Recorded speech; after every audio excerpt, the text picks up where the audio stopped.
We're actually live here on Facebook, which means we're kind of babbling at each other. And don't mind babbling. Right, and something academics love doing. It's babbling. That's right. But now we babble and look a little stupid and wait for people to realize that we're here. All right. Well, hopefully they'll be enlightened. Yeah. So by the babblings that we'll be babbling.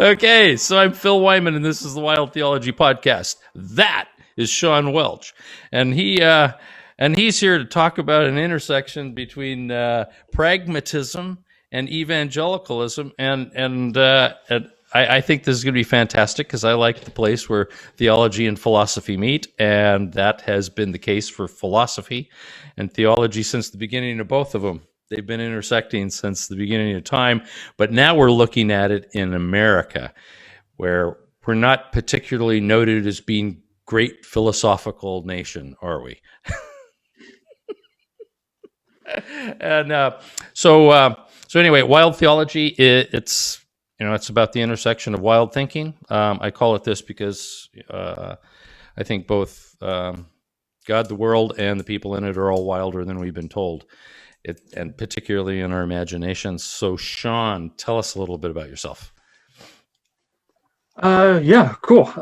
Well, thank you for having me, first of all. Hey, I'm so glad to have you here. Phil Wyman. Yeah, my name is Shawn Welch. Some of you know me as Lazarus Bell. It's my preferred name, but I guess Shawn is easier. Okay. I'm a recent PhD from the University of Michigan. I focus on 19th century American literature, religion, and evangelical theology and its relationship to more broader movements in American culture, historically speaking, from, let's say, the 18th to the early 20th century. This might come up. It usually does. I was raised Catholic, and I was a very good Catholic. I was that annoying kid in Catholic school, running around saying, "Hey, all the other boys are like using swear words," and I'm like, "You shouldn't do that because your salvation is at stake." I was that good Catholic boy, huh? They reamed me for it. Eventually, I had a crisis of faith, which I never came back from, and at this point in my life, I do consider myself a non-believer. Right. But that didn't stymie my interest in religion, religious history, and the ways in which it has shaped American history and culture.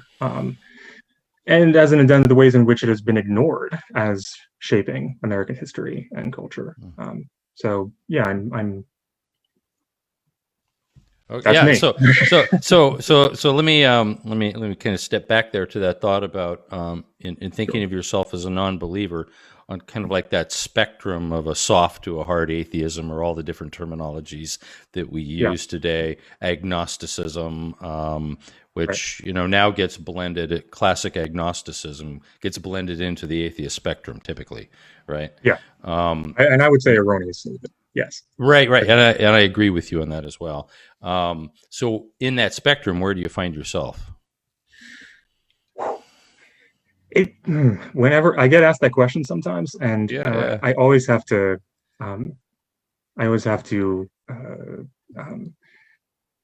take a step back and say, okay, so what do you mean by X? So when people think let me generalize here for a second. When a lot of people think of the word atheist, it's like these are people who say that God does not exist, and that is a positive statement, Right. logically positive. That's not me. That's not my form of atheism. Right. If I can call myself an atheist, and I probably should because it's easier for people to just wrap their heads around. But if I had to say, my position on the spectrum would be that that kind of atheism, which says, I do not have sufficient evidence, and that's the important word, evidence, to believe in a God claim, and whether that's the Christian God, Allah, Vishnu, what have you. If I had evidence, then great. Right. I would show up at their Nobel Prize award ceremony. Yeah. But no. Okay. But and as an added one, I'm sorry, but it is important to say, as an added point, I am definitely not the version of atheist that goes around saying that religious people are nuts and just wackos and ignorant. Right. I don't think that's true. You're not Dawkins and Harris and no. Dawkins, yeah, he's interesting, yeah. Isn't he? Militant atheism. Yeah. Dial it back, man. Well, and militant atheism has been it's not unheard of through the 20th century, is it? No, not at all. It was a big problem. So it's interesting that that's where a lot of it has gone. And I'm quite happy to see atheism in a sense defending itself against that militancy.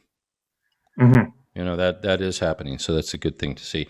But then what happens is that you continue studying religion and the history of evangelicalism and its effect in American life and politics and philosophy. And how did you get there? What interested you about this influence of American evangelicalism? Well, I think like most academics who persist into academia past their undergraduate years, I took a class as an undergraduate. Right. That really interested me. And from there I went with it. And growing up within a very,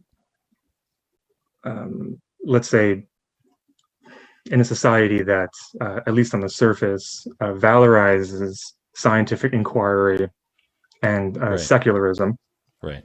Which we could talk about that word secular, which is very interesting. Growing up in that, it is a baggy monster. Growing up in that context, I was just surprised very much to learn that, I mean, a lot of people, a lot of Americans, because that's my context, I live in America, often didn't abide by that epistemology. And for the uninitiated, maybe audience, epistemology, the study of that which we know to be true. Right. And dirty. So I did become fascinated as to how evangelicalism had such a staying power in American culture, considering that its epistemology often flies in the face of what we would call a rational, that's another baggy monster of a word, a rational, scientific, empirical approach to determining what we know to be true. Okay, so it was a problem that I was like, how does this happen? How does this happen? Right.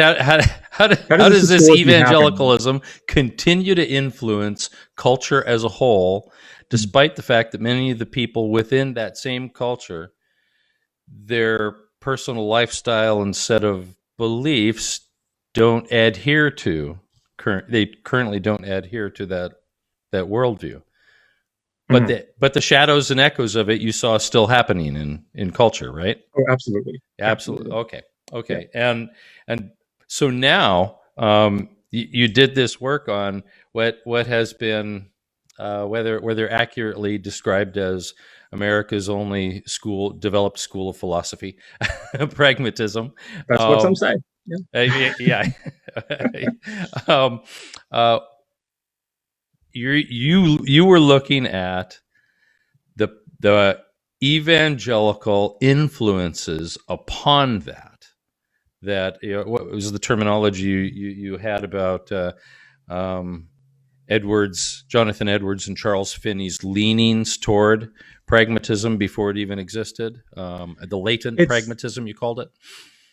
yeah. So it's difficult, and so I would call myself methodologically an intellectual historian, and one of the classic obstacles in writing an intellectual Mm-hmm. history is, well, you don't want to make an argument that one thing causes another or that one thing transforms into another, like without the evidence.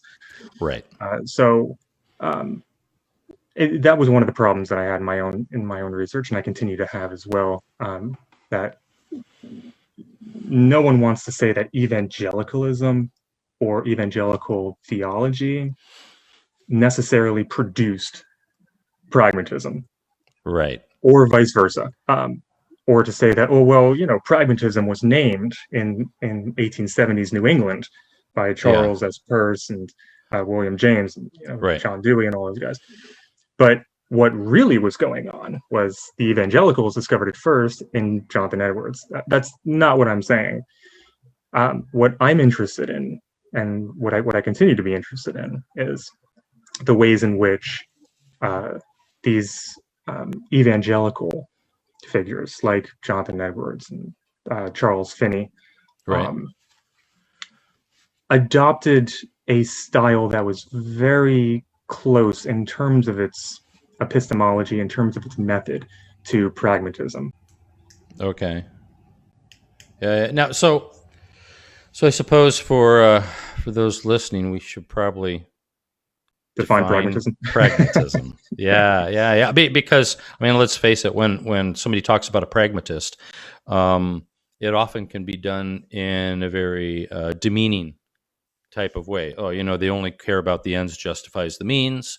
Absolutely. Machiavelli. That's what they think of when you say pragmatism. Exactly. Yeah, and another misunderstood character, perhaps. Very much. But yeah. So then our view of what is Machiavellian, the end justifying the means, kind of going after what I want. The most sometimes it's about myself, and it's about it doesn't matter if I lie or I'm corrupt. If he's a real pragmatist, he'll just make sure gets what he wants. But pragmatism isn't that, and we know that they didn't particularly like that terminology. C.S. Peirce, Charles Sanders Peirce, and William James, they felt like, well, pragmatism. This may not have been the best phrase for what we believe. It was, yeah. Yeah. So, what is pragmatism? Yeah. So on that, yeah, William James himself regretted the fact that he was using the word pragmatism. He wrote in a letter to one of his friends, "It's the most unfortunate choice of words." And Charles Peirce himself, he was just so fed up with the way people were reading or understanding pragmatism. He exchanged it for the word pragmaticism, which he said is ugly enough that no one will steal it. And nobody used it.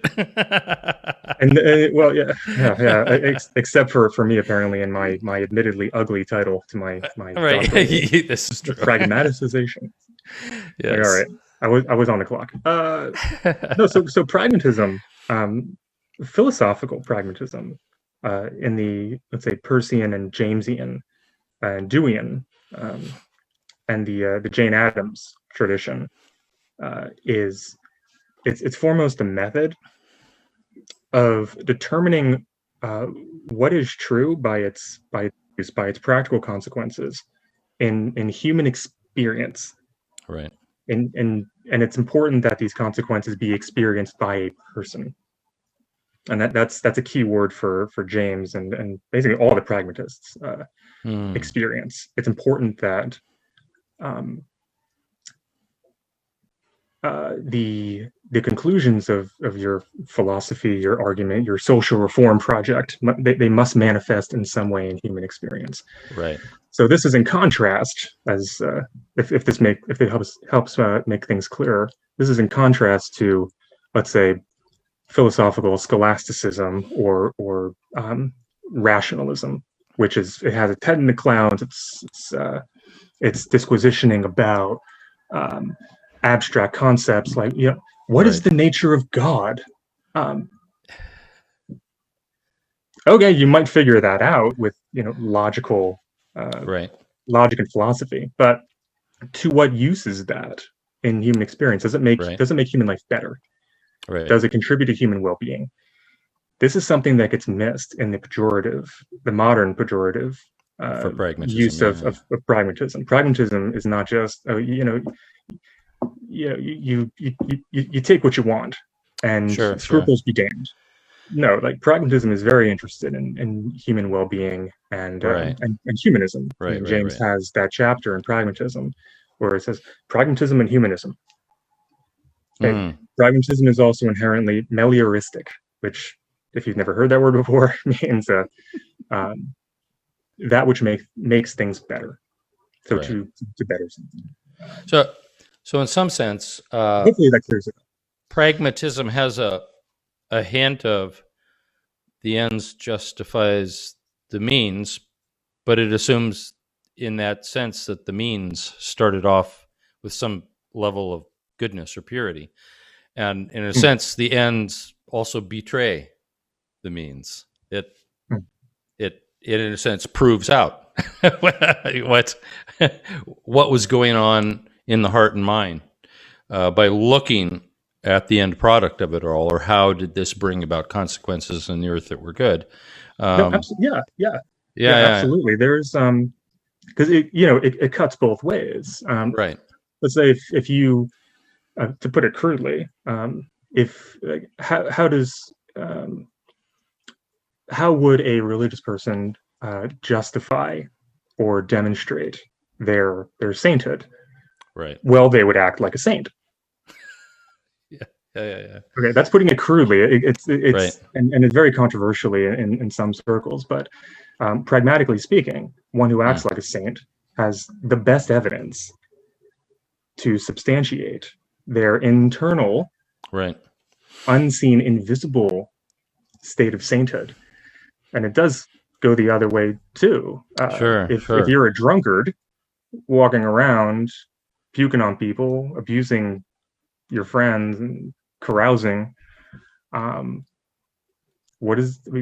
is clear evidence that your internal state is corrupt. Right. Which does and it's all about the that does speak into the evangelical world quite well, because canonization is not something that occurs after you've died in a group of bishops and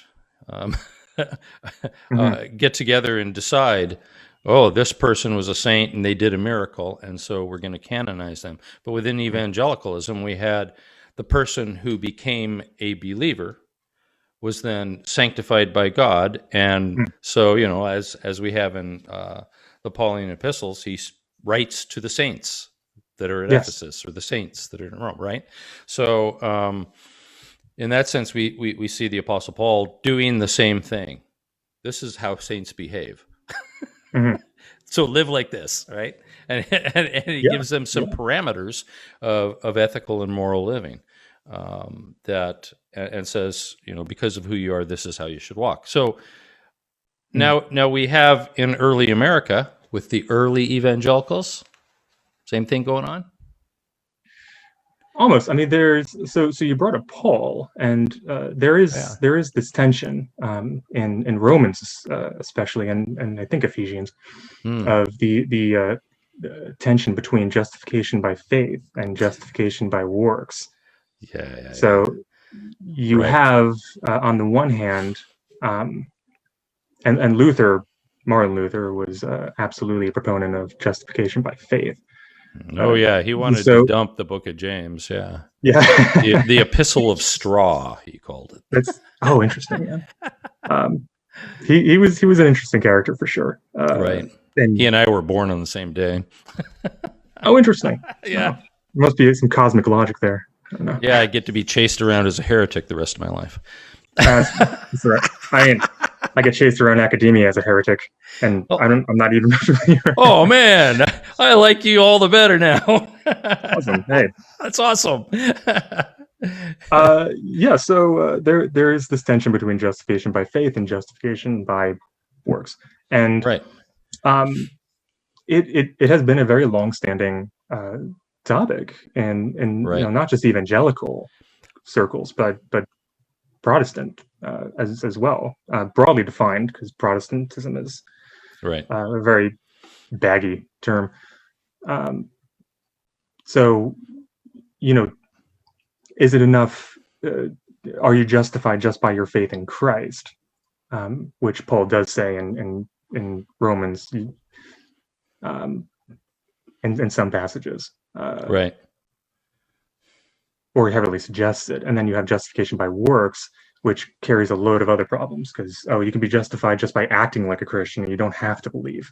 So there is a very long tradition of this tension between these two theological positions,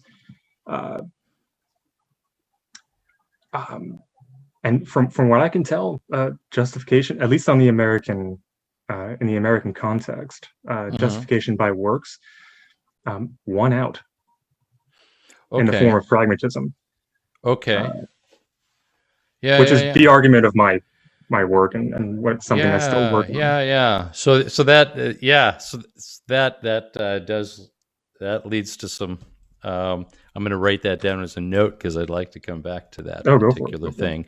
There's also a scholar, by the way. His name is Richard King, who called pragmatism. He said, "quote: it can be seen as a secularized version of justification by works." Okay. Who was that? Say that name again. Richard King. Okay. Yeah. For those who might be interested chasing that out, that's an interesting thing, because in some way I can't help but wonder if we have such a radical tension in that today. If people are feeling like that today, how do you get to Donald Trump? Oh no! But I won't. But yeah, I mean that's a big question, right? He's a baby Christian. He It was yeah. I mean, there's a lot to say there. I mean, the sort of confluence of evangelicalism with Donald Trump, right? Someone who, I mean, to my knowledge, is not Christian, and if he is, he doesn't ever sound like one, or evangelical. Let's just say evangelical. Right.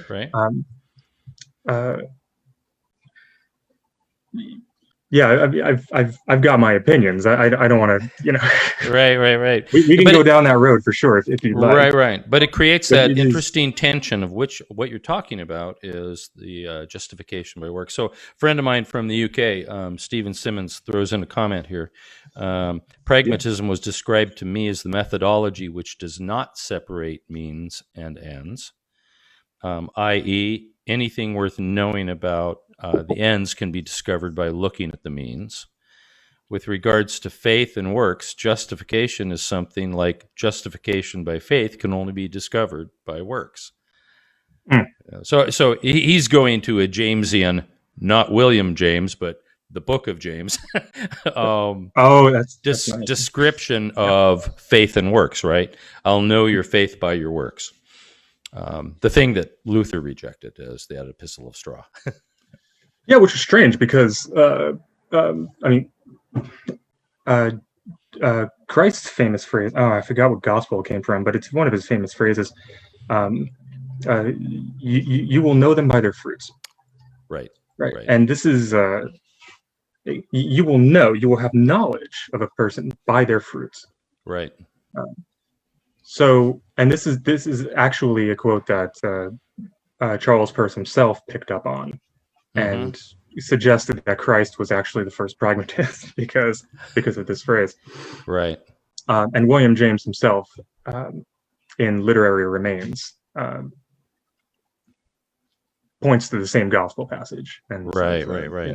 this is evidence of pragmatism, and there's a connection between this Christian ethic and the pragmatic method. Right. Right. Right. Right. But So yeah, your interlocutor is right. It's the Jamesian doesn't negate the Jamesian method of pragmatism doesn't negate the means. right. The means are important Right. for sure. Right. Right. Right. Yeah. Yeah. So how let's go back now to Yeah. the man who gave us sinners in the hands of an angry God. Oh, Which, for a lot of people, that's all Edwards was, right? my favorite sermon. it's The only it's sermon any of us ever need. that's right. And yet, in some sense, we see his latent pragmatism Mhm. embedded into that, don't we? Yeah. So there's been a lot written on that sermon, and there's been a lot of Yeah, controversy in of course. Edward in Edwardsian scholarship about to what extent that sermon actually represents his Right, theology. of But course. it does indicate to what extent um, Edwards was reading people like Newton. Mm, right, And Newton, yes. So the preface, like Newton was, he was into metaphysics. He was a theist, right, but he was very interested in how, obviously, how matter operates, and how light operates, um, and the legacy of that is it's a material universe. right. And but Edwards was also reading a lot of other figures who were very interested in human feelings, or his word would be affections, and the passions. Right. Um, So that I get the sense that affection mhm. is a lot larger than my emotions to Edwards. Is that correct? Is it? It's in yes, he is still thinking very much like let's say a Lockean or a Cartesian Enlightenment figure, where the mind is composed of these different faculties, Right, and one of the faculties is the affections. The other faculty is the will, right, volition, right. the ability to act, which is not the affections for Mm, Edwards. Um, but what you can do um, through rhetoric and homiletics, if you know, like homiletics, right, the art of preaching, right, right. sermonizing, Sure. for listeners who may not be initiated. You can activate those affections and thereby make the will. Edwards' word is consent, and what Hmm. it consent to the Holy Spirit, the promptings of the Holy Spirit, Right, right. which would induce a conversion. Mm, So if you can write uh, a sermon like "Sinners in the Hands of an Angry God," if your listeners have never read it, religious or no, it's an amazing tour de force, and absolutely it absolutely horrifying. it is it we did an event one Halloween in Salem. We used to have this old bank with a big Mm. vault and a great basement, and Oh, and nice. we turned it into a Dante's Inferno kind of experience as part of the horror of Halloween. And what was interesting is we were part of a festival that was called the Festival of the Dead, run Oh by wow. a friend of mine who was a witch in Salem, and he wanted Mm. to get some of the Christian perspectives. So we were creating that, you know, kind of heaven and hell dynamic of Nice. around a feast setting, and death would tap you on the shoulder and take you somewhere, and you'd experience judgment or outer darkness or something like that. And in it, we had excerpts from Sinners in the Hands of an Angry God, and things like that were occurring. So There's all good hellfire it sermons. is like a horror movie in a sermon, isn't it? It is, yeah, and you might be interested to check out if you've never heard of this before. It's popular and it's an event that's popular in a lot of largely evangelical and Pentecostal and fundamentalist circles. Okay. The Hell House. Yeah, I'm familiar with the hell houses. Okay, and we weren't trying to do that. Like yeah, we were trying to create a historical perspective of what Christianity is taught, and we weren't like trying to shove it down their throats, nor were we necessarily trying to create an effective response like Edwards was, right? Mm-hmm. So I get the sense that Edwards is saying that him touching the affections through the sermon was the quickest way to the will, to the human will, to what people might say, to the heart, to some place of making a change, that the intellectual content in and of itself was for him insufficient and perhaps less effective to the affections. Yeah, and that distinction between the affordance or the capacity for intellectual reasoning versus activating the affections in order to get someone to convert, because conversion in evangelical circles even today, conversion is central. Right. There was a lot of theology that was geared toward, okay, so how do we get the affections to activate the will, to consent to the promptings of the Holy Spirit? Right. And that's another tension in evangelical history from Edwards on, even up to the social gospel movement in the late 19th and early 20th century, where this idea that you can reason yourself into belief, into a saving grace, into a saving faith in Jesus Christ. That's not how it works, man. That you have to feel it. It needs to be a feeling. So there is this enormous attention paid from Edwards and Finney especially. Finney really ramps up Edwards's affections. Yeah. There's a lot of attention paid to the affections and what they can do to save people, because it's not just.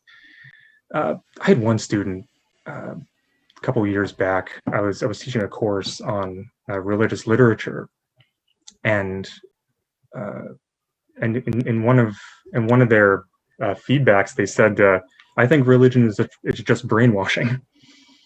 And that did strike me. Not because I didn't expect it, because I used to have that position myself. But it's not just brainwashing people, and it's not just duping them. There are charlatans for sure. Sure. But when you think you're in the business of saving souls for eternity, this theology matters. Right. Yeah. Anyway, that was a long.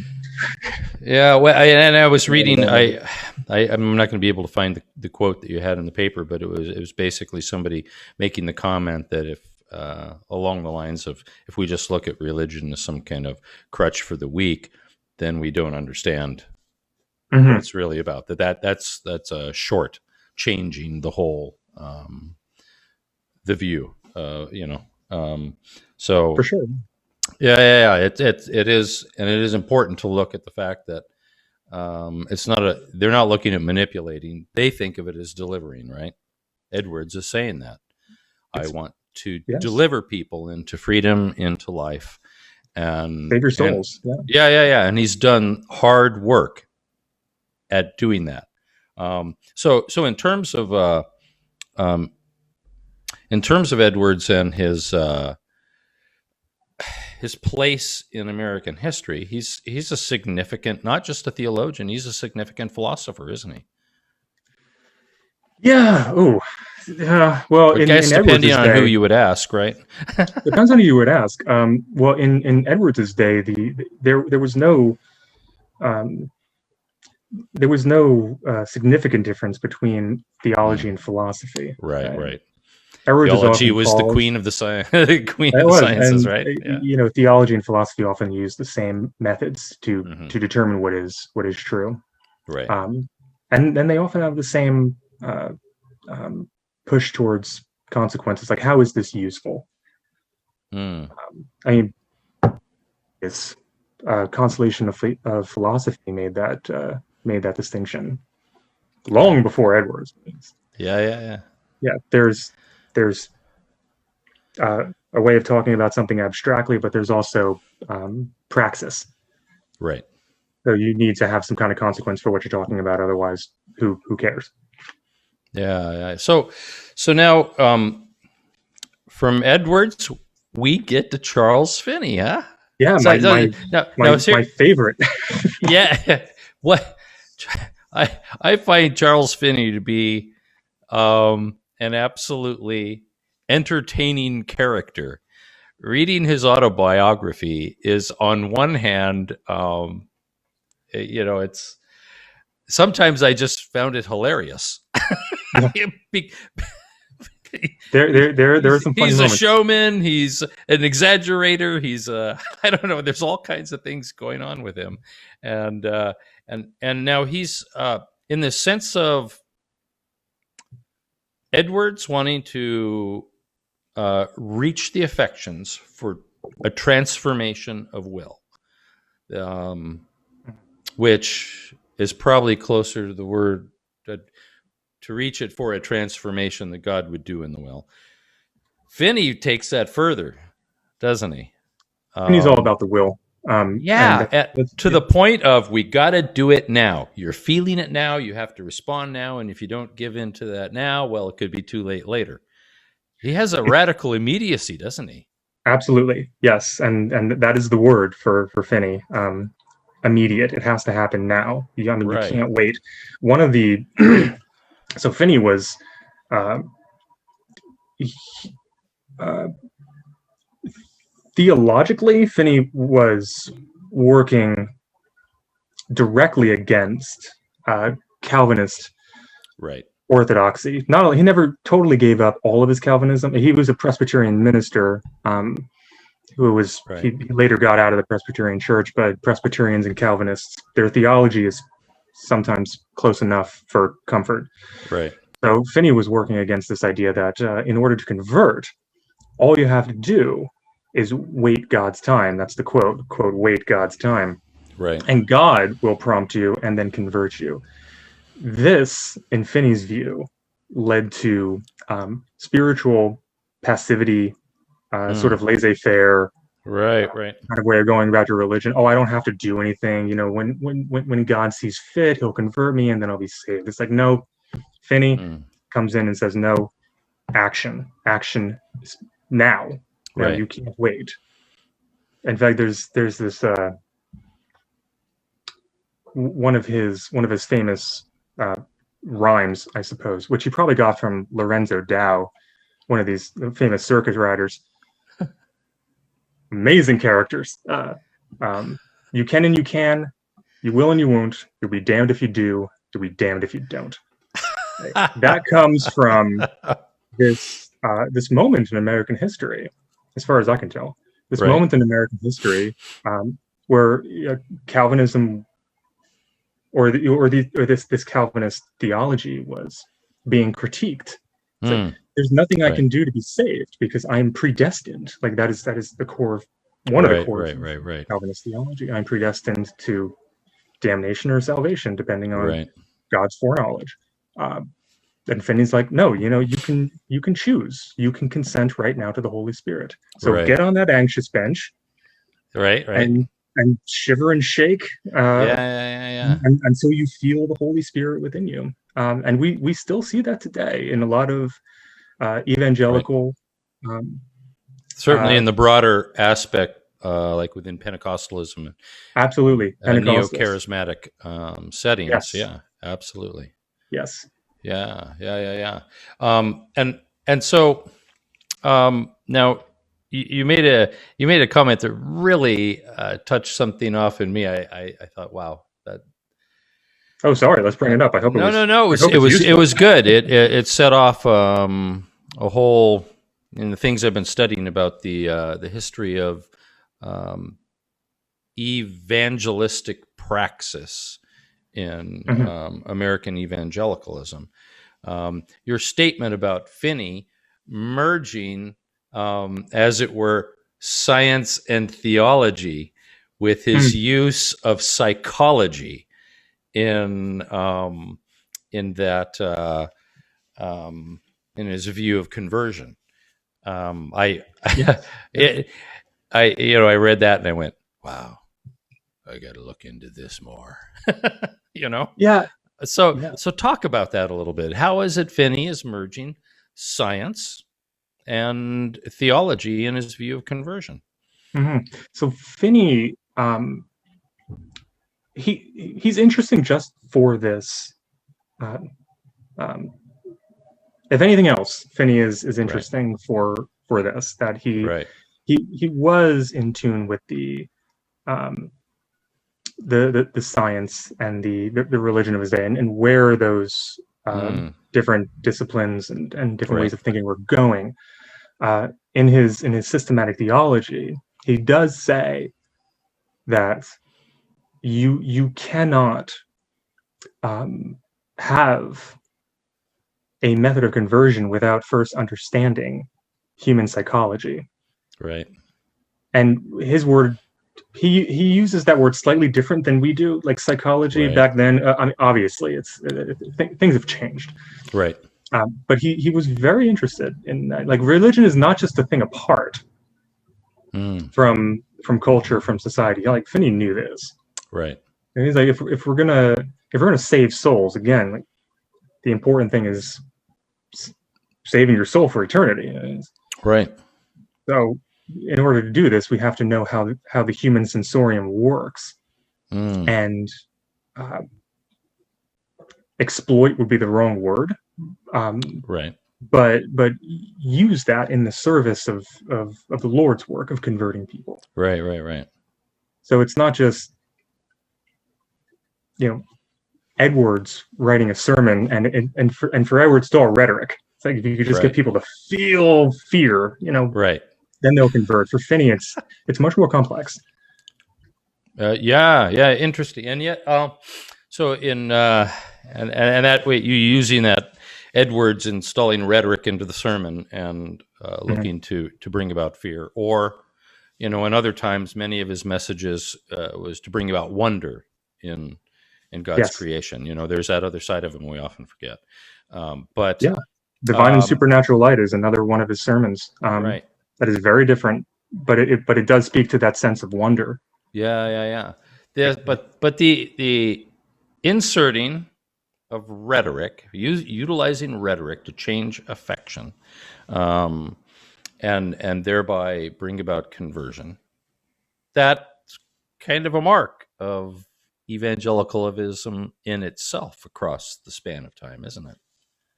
I would agree. Yeah, uh, conversion um, is important in evangelical circles. Right, Um, it's key. Today's discourse would be, I had the born again experience, right, so I'm born again into Christ. Yeah. right. Yeah. Um, absolutely. Or I accepted Jesus as my personal Lord and Savior. That's the one I get. Yeah, when I was traveling through the South, and literally every other person I met asked me if I had had a personal relationship with Jesus, and uh, and I hated to disappoint them. I'll give them that. They're very sincere. Yeah, but I mean the way you go about that conversion is changes through history. Um, Right, it was right, different in Finney's time. It was different during the social gospel. Um, it's even different now. right. So now Edwards and Finney have these, as you called it, latent pragmatism.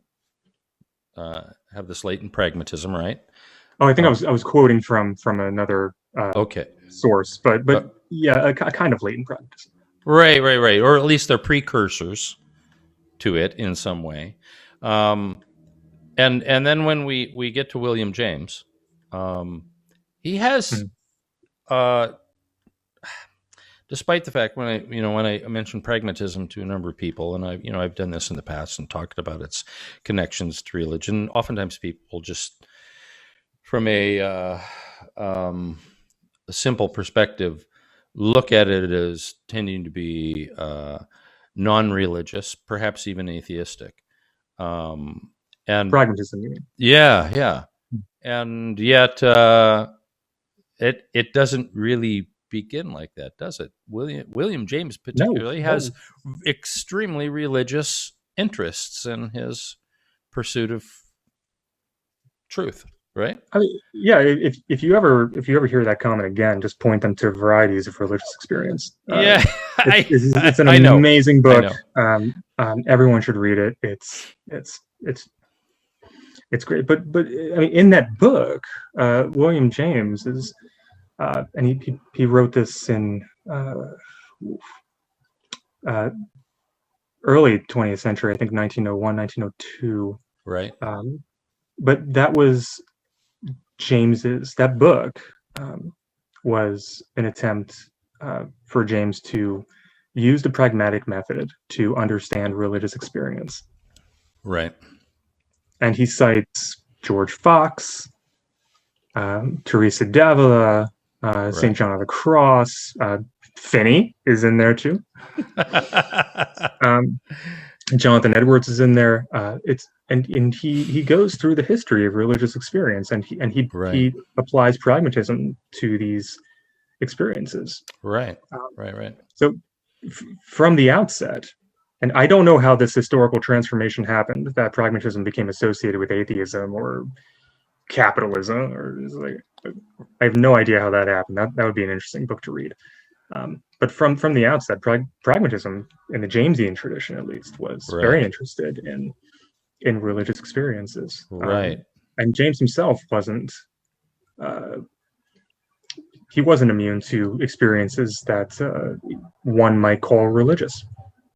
Right. He had this sort of like Whitman-esque experience on a mountaintop later in life,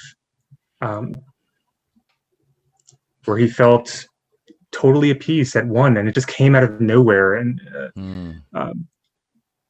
again, like that word experience is very important.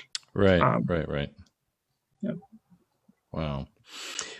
So if we maybe bounce this forward, sure. And looking at, you're the driver. Yeah. So looking at the evangelical religious experience today, how do we still see these shadows of pragmatism? I'll call it that, from Edwards, from Finney. How do we see them still manifesting themselves in today's evangelicals? Well, I think so. I mentioned before that my argument would be that the theological justification by works was the one that won out in that tension against justification by faith. I think what also won out was this emphasis on activism in evangelical circles. Okay. So you do have, and I'm not an evangelical, so right. Feel free to correct me. Yeah, I'm an outsider. I only know this stuff secondhand. And well, I have rather Bakhtinian approach myself to a lot of things, and he would say that the other knows us better than we know ourselves. So I love this external critique, and I don't, not that I look at that as universally true, but I think there's definitely places where So we're short-sighted to ourselves, right? So your opinion from the outside, particularly from a scholastic look at us, an academic look at us, it's valuable to me. Yeah, it's important for me as well. I guess I sometimes call myself a recovering Catholic, but it's important for me, to hear how other people determine what truth is for themselves. Whether or not I agree with it is irrelevant to the experience Right. of listening to them and being patient and humble enough to listen to those experiences. But to answer your question, what did win out as well was a kind of this worldly theology, right, that was very prevalent in the social gospel movement, which I mentioned before. Yeah. Late 19th, early 20th century. Mm-hmm. For those just logging in, evangelicalism was very interested in social reform movements. They tended to be very liberal, right, in their politics, something which is missed a lot these days. The history of evangelicalism. Oh, they're just a bunch of conservatives. It's like, historically, no. Historically, a lot of evangelicals, they look a lot like liberals. And Charles Finney was a leading proponent of this kind of thing, right? Of liberalism? Of the social gospel. This dynamic. The social gospel came after him, but he had an appreciation for human experience. Right. Lived here and now. That didn't exist in his day in conservative circles. Right. He certainly was a large factor in the anti-slavery movement. He spoke out against it. He did function as I want to say the first, but I think he was the second president of Oberlin. Right. One of the first, if not the first, right, colleges in America that allowed African Americans to attend. Right. And women. Right. Women and African Americans. Yeah. So he was fairly liberal in that respect. Oh, absolutely. Yeah. But to get back to your question, this idea of a this worldly theology, was prevalent during the social gospel, and it's very prevalent in a lot of evangelical circles that especially engage in activism. Like social outreach, what have you. I mean, it's so much of that, and that comes out of a rejection of a theology that only focuses on the life to come. Like, it doesn't matter what you do in this life, because this world's going to get burned away, and Christ is going to come back, and his tongue like a sword, and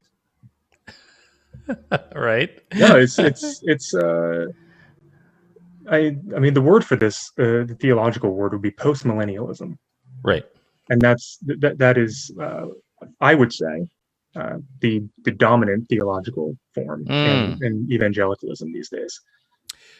Which is interesting, because that wasn't the case through the 70s and 80s. Premillennial premillennial and pre-tribulational rapture type of theology was predominant, and now we have, through the move of some of the Pentecostal megachurches, whether it's in Kansas City or Redding, California, we have a post-millennial victorious church bringing about the second coming of Christ. Even to the school where, even to the point where there's schools of creating end times saints who will usher in this second coming. You find, so you find that at Kansas City at International House of Prayer. Has that school. It's some interesting stuff. Now that's somewhat of a change from my introduction into Christianity, because I wasn't raised within it. So I became one from rather It's Wardian experience, I suppose, Mm. and in 1980, and during those kind of formative years of my first Christianity, I was 21 at the time. There was oftentimes a strong critique of what they called the social gospel, looking at it as a liberal Yeah. tradition Yeah. that was antithetical to conservative evangelicalism. So somebody, it's almost like people had taken Jonathan Edwards and Charles Finney and split them both in half and said that part of them's bad, and we'll take this part of, or at least that's how it feels to me. Yeah, absolutely. The early 20th century emergence of fundamentalism in Christianity had a lot to do with the backlash toward the social gospel, because it was very liberal. It was very humanistic. Mm-hmm. It was often criticized for having an extremely loose theology. I mean, you read someone like J. Gresham Machen, and he literally says Christianity and liberalism are antithetical. Right. You can't put them. They are incompatible systems. Right. So that was a thing. I mean, we're in religious culture in America today, we're still reeling. I shouldn't say reeling. Well, maybe reeling from these controversies. Right. That happened with all good intentions. Yeah. But people disagree. They write books, start movements. So I'm gonna ask you a really hot question here. Okay. I like hot questions. Good. So we have our definition of pragmatism, which is more accurate, but then we have our rather negative connotation for the word, in it being the ends justifies the means, and somebody will just kind of do whatever to get what they want. You're a pragmatist. Yeah. Or to be pragmatic. Yeah. But have you? Do you think there's ways in which some of today's evangelicalism has absorbed that negative connotation and actually taken it on?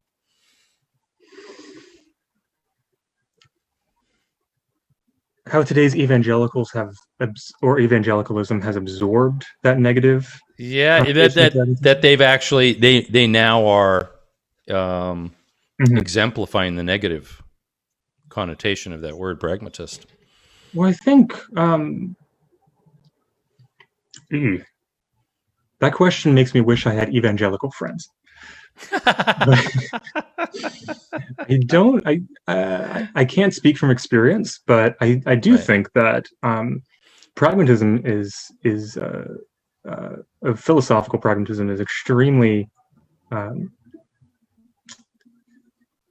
let's say sensitive, for lack of a better word, because it can easily be flipped on its head and turned into that negative pejorative meaning of it doesn't matter how you get to conversion, just convert. There's I'm getting this stories like third, fourth hand maybe, but I did hear of a former believer who was at this who was at church, right? And I think it was a Baptist church, and it was one of these charismatic gatherings, and the minister walks up to him, and notices that he's not feeling the Spirit. The person telling the story is just not feeling the Spirit. Right. And the minister walks up to him and grabs him and says, just keep telling yourself. Just keep believing until you believe it. So there is a way in which pragmatism can be exploited. Like if you're trying to get to the end. Sure, fake it till you make it. fake it till you make it. I mean, this is the essence of Pascal's wager as well. That might be a conversation for another time. That's a great circle there you've come around to. Well, like one that. tries. Yeah. That's why they pay me the big bucks. And, but there can be this ethic of fake it till you make it, because all that matters is getting you to believe, right? And usually Jesus, but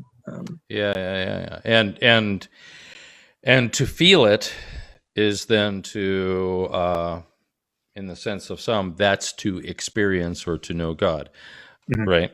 And that's problematic when we start factoring in the human chemical makeup and all the things that our bodies can do to us. The human capacity for self-deception and absolutely. Yeah. I mean, delusion is another word that comes to mind, but that's you never want to say that someone who had a near-death experience was just like deluded. Right. Pragmatically speaking, if it changed their life, it was true for them. Right. Although when we go back to somebody like Jonathan Edwards, he works really hard at trying to find that line where the affections can be deceptive, doesn't he? Yeah. If you've ever read, so in 1745, I want to say, he publishes Religious Affections, his one of his major works. Amazing work. Absolutely. And he spends more time saying what true religious affections are not than he does saying what they might be. Right. So he's very interested in self-deception and delusion. And the reason the reason I think that he's in that pragmatic tradition is because he says the best evidence for a sincere conversion or a sincere religious experience is the actions that experience produces. Right. Actions which you can see, which have practical consequences. Sure, it's not the person's excitement, but it's their changed life. Yes. And he seems to be writing this as, in a sense, an apologia, a defense of the experiences that have been happening within his gatherings, and trying to say it's not all about just this, everybody. Absolutely. Yeah. So it makes it absolutely brilliant work. For sure. So in terms of pragmatism and where we live right now in the public perception of particularly white evangelicalism, when we use the term, that's typically what we mean anyway, right? So in that public perspective of white evangelicalism, and I'm using it in the broad sense, much like you are, so it's not just Reformed theology, but it's also Pentecostal evangelical. Pentecostalism gets wrapped up into it, along with charismatic Christianity. That's a whole debate, but I'm with you. Right. Yeah, because both of us are looking at it from the perspective of its effect upon American culture, right? And so, the broad perspective makes a lot of sense here. To what degree do you see it affecting the politics of the evangelical, this pragmatism influence? Ooh.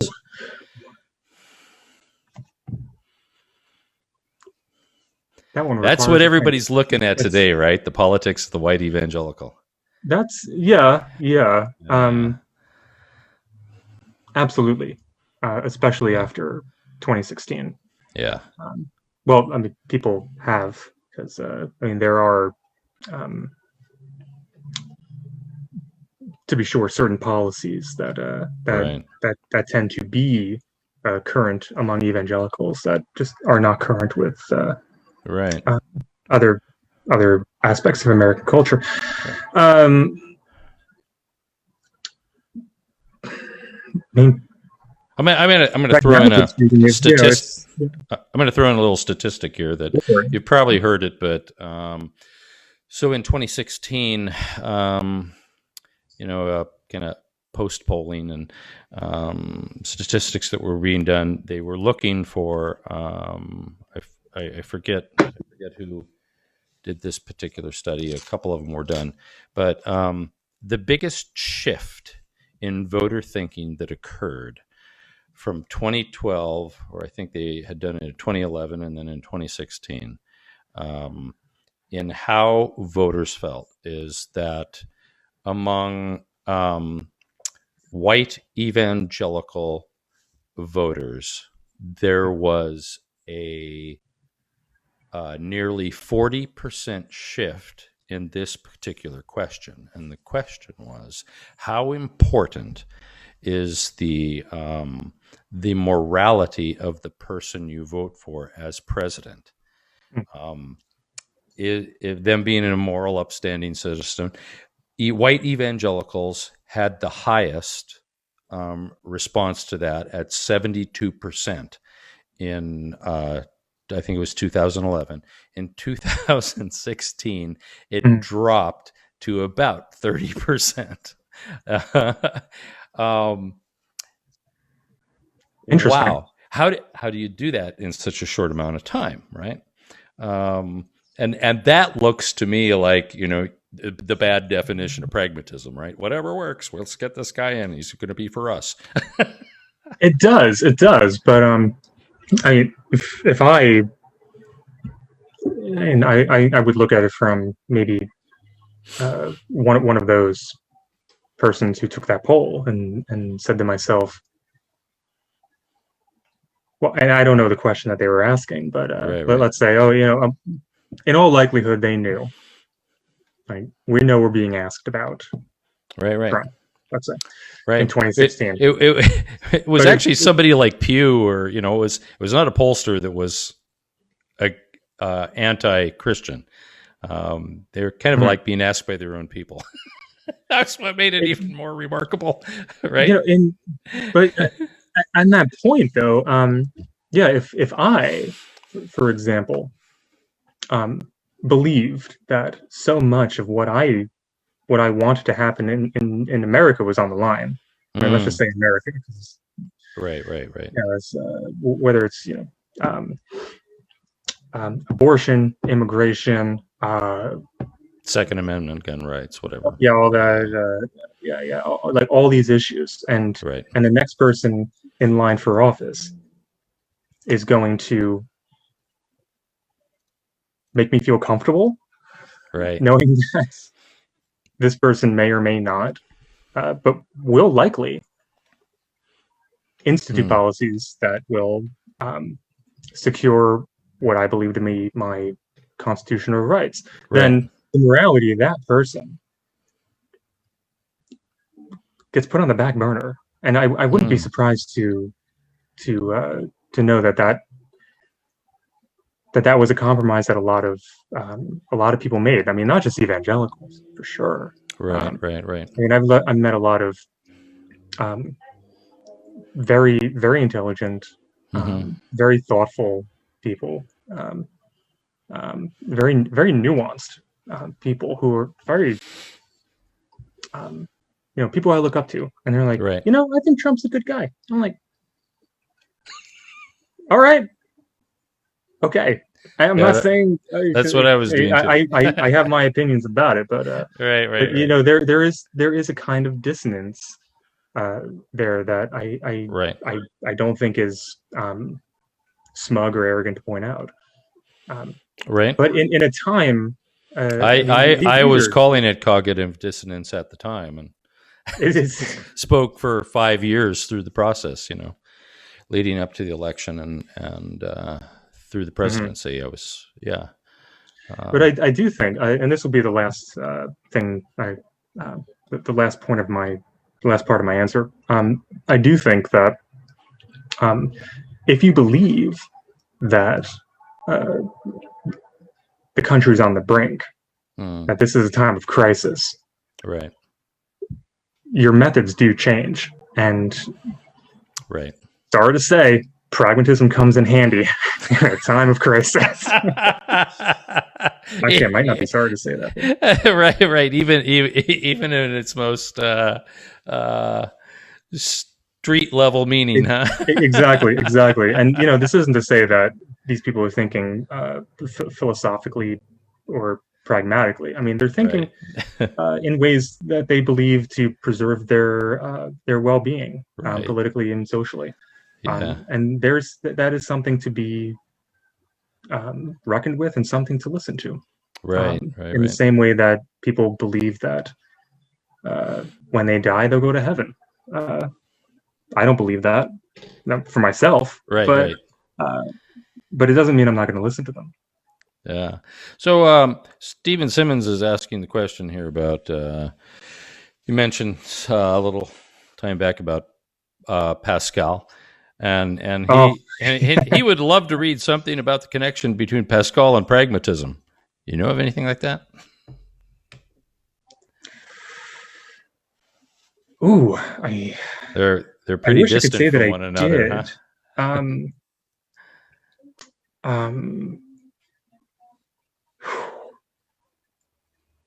Nothing comes to mind. I'm so sorry, Simmons. I'm sure there is something out there. Yeah, because there is this this sense in Pascal is fake it till you make it. Believe until you do. I mean that's literally what he says. Right. So I am sure that a lot of pragmatists, especially the neo-pragmatists, maybe. I mean, you might want to look into Richard Rorty. Maybe he's written on that. He's big into philosophy. Right. Have critiqued Pascal just for this reason. Right. So maybe I don't have any names. I'm so sorry. Yeah. So Shawn, this has been awesome. This is really enlightening stuff. Are there ways people can connect with you, or if they want to read your paper, how they can find it? So the paper is a dissertation published, not published in that way, by the University of Michigan, 2020. You can find that. All you'd have to do is Google something like Welch, Shawn Welch.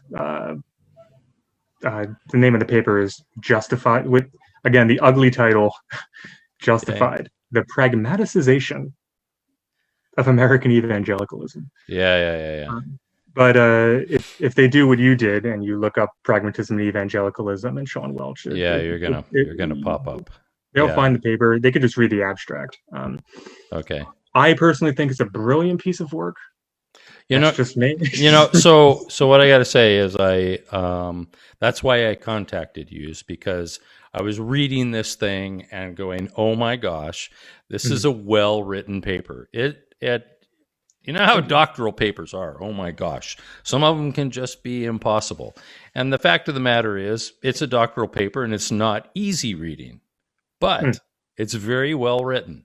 And it's very convincing. I absolutely love it. As I mentioned to you, with some of the things with Mom in the last 2 weeks, I haven't been able to complete the reading of it, which I was hoping to do, but I am going to finish it because I absolutely love your material here. Where are you going with your studies now? You're kind of expanding your thoughts on this? Right now I'm basically an independent scholar, right, and researcher. Right. Right now I'm working on this research project for the intellectual transactions between Protestants and Jews in the 19th and early 20th century. Okay. Wow. Super cool thing. Yeah. Yeah. Okay. Writing articles, trying to publish these articles. I'm a fresh PhD. Right. So things are still in the works, and also COVID torpedoed a lot of stuff for everyone. Isn't that the truth? Yeah. So where can people find you? Do you have a way they can connect with you? Yeah, they. So aside from being able to find my dissertation online, which is totally free to read, people can find me on Facebook. I go under the name Lazarus Bell on Facebook. Belle, right? Belle, yes. Yeah, yes. Lazarus Bell. Okay. Yep. That's me. Okay. I'll tell you what, I really enjoyed this. I would love to keep in touch with you. Because in some ways, yeah, we're friends on Facebook. What you've been, yeah. So we've been tracking. What you were saying has been tracking things I'm looking at, which why I, found your paper and went, oh my gosh, this is great. and I've passed it around to some other friends, some scholars, so in evangelical circles, and they were very interested. Taking an interest. That's kind of the point of my work is to form a bridge between a largely secular academia and religious cultures. Right. Yeah, I do consider myself interdisciplinary. So yeah, and it does. Nice. You mentioned in the paper that that theology has oftentimes been ignored, or at least treated as something completely other, and that space between the secular and the religious may not be as broad a gulf as we've imagined. Yeah, I mean, if you've ever read Charles Taylor's work, we're probably about to wrap up here. It sounds like, but if you've ever read Charles Taylor's work in A Secular Age, which was published, I think, in 2008, so it's still pretty fresh. He does talk about the secular in a more kind of nuanced way of, not necessarily anti-religious, which is, I think, the way what most of us grew up to believe it was. Yeah. Well, so, anyway. So this has been Shawn Welch. Thank you so much for thank you, Phil Wyman, for being a part of this. And this has been the Wild Theology Podcast. You can find me on Patreon.com if you want to help support it. Patreon.com/Phil Wyman, and you'll be able to rewatch this both here on Facebook, YouTube, and then in the audio in a podcast. So this is really enlightening stuff, and I'm gonna keep up with you because you got some learning. You got some learning to give people. So, on your eyes. Yeah. Okay. Well, thank you very much, Shawn. That's awesome. Right.